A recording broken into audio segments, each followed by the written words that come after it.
Thanks for being with us, Kearis. We'll get it started by calling on Anthony Dasher, followed by Palmer Toombs.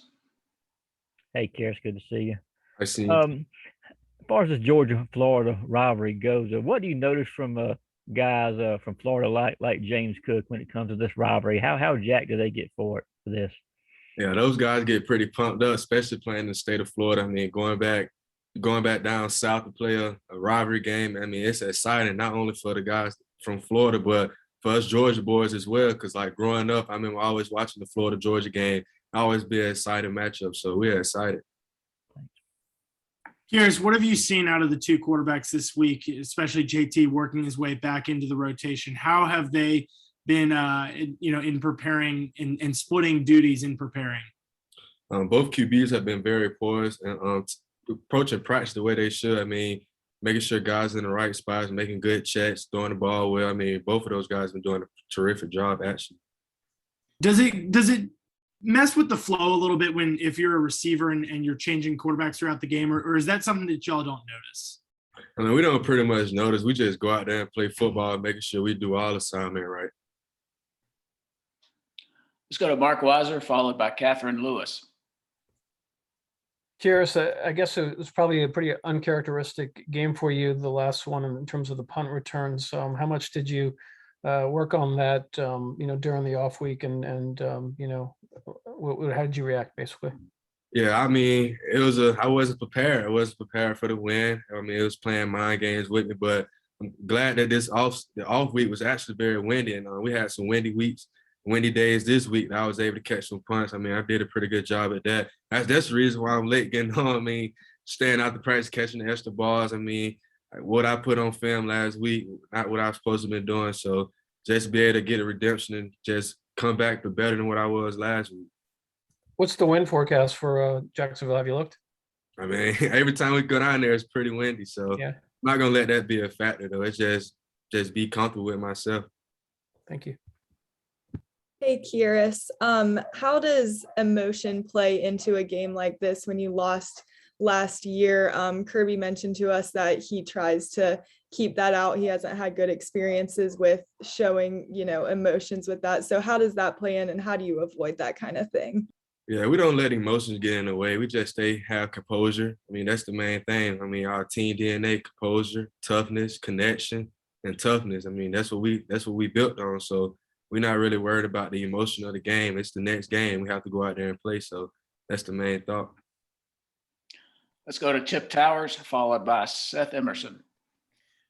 Kearis, I don't know if it was just me and not, we don't get out there to practice too much, but it seemed like there were a lot more receivers running around than has been in previous weeks. What's your view of the wide receiver room? And am I reading that right, that it looks like that there's just more healthy people in there? And then how do you work everybody in if that's the case? Yeah, I mean, it's been exciting to get guys back, especially we had the ones that we had down. Just being able to get the depth back in the room has been major for us. I mean, we have been down some at receiver, but just get those guys back. The bye week came at a perfect time. Couldn't ask for anything better. So just to get guys back healthy, that's on both sides of the ball. So we're excited to have guys back in the receiver room. It's been fun. Thank you. Here's along those lines, how do you feel about kind of your snaps, your place in the rotation, and just like how easy is it at this point of the season for guys like you and Jermaine, who had big roles last year, to kind of assimilate back in at this point, kind of late in the season? Yeah, I'm a team player. So whatever the coach asks me to do, that's what I'm doing. I mean, whatever it is, I'm there for the team. It's no more so about what I can do. It's like, what can I do for the team? So I don't really look at it as like I'm not getting as many reps. I look at it as though as the coaches know what they're doing. So I'm trusting and believing in them. Let's go to Connor Riley, followed by Jake Rowe. Hey, Kearis, when you're playing with a guy like Stetson, who is better able to scramble around and extend plays back there, how does that change what you do as a receiver on plays where, you might be running your route and realize I have to change what I have to do on this play because the play is still going? You have to have awareness to what's going on, especially when it's a scramble drill.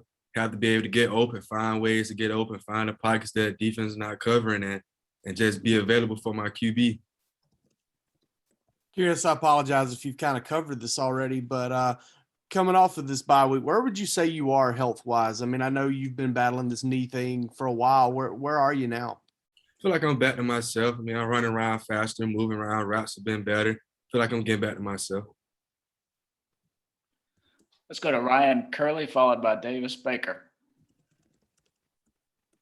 Here's how is George Pickens kind of approach trying to get back on the field? Kirby last week I think said we have a plan to get him back out there. Is he frustrated? What's his attitude kind of been? You know, how is he itching to get out there? Yeah, George, I mean, if you're a playmaker, of course you're gonna be itching to get back out there, but he's doing the smart thing, taking it day by day. I mean, we was actually doing rehab together every day when we was going through that process, and we attacked each and every day. We'll be in the training room basically doing the same amount of stuff, but he's been doing the right thing by making sure he's in treatment every day and putting in the work because he knows he's ready to get back. Kearis, what do you think's made AD Mitchell so successful as a freshman this year? And just what have you, I guess, told him or taught him as a veteran? Just being comfortable in his technique and whatever the coaches are teaching him. I mean, he already has talent, and what he can do is, I mean, it's unbelievable with his skill set. He's very twitchy, but at the same time, AD has come a long way from just learning the plays and actually being a starter now. I mean, he's come a long way just by having a big role to play and not really looking at it as him being a freshman, but just looking at it as though he has an opportunity to be great. Okay, we got a couple more minutes. We'll just open it up to all questions. Anybody?